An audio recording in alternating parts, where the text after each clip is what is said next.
অনেকে বলে 1400 বছর আগের কোরআন এই যুগে চলবে না, কিন্তু আমি বলবো 1400 বছর আগের কোরআন আগামী 14,000 বছর পরেও চলবে, কারণ কোরআনের কোনো বিধান সময়ের গণ্ডিতে আবদ্ধ না।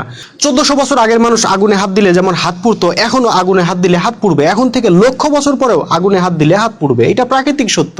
কোরআনের বিধানগুলো এমনই প্রাকৃতিক সত্যের মতো যেগুলো সময়ের সাথে সাথে পরিবর্তন হয় না।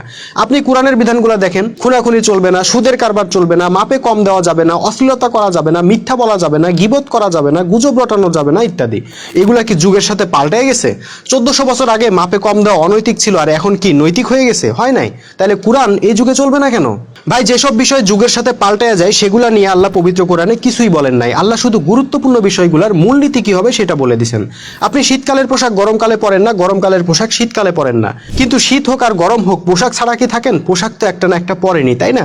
কোরআনের বিধান হইলো আপনাকে একটা না একটা পোশাক পরতেই হবে, লজ্জাস্থান ঢাকতেই হবে। এখন আপনি লুঙ্গি দিয়ে ঢাকবেন নাকি সুটকোট দিয়ে ঢাকবেন সেটা আপনার ব্যাপার।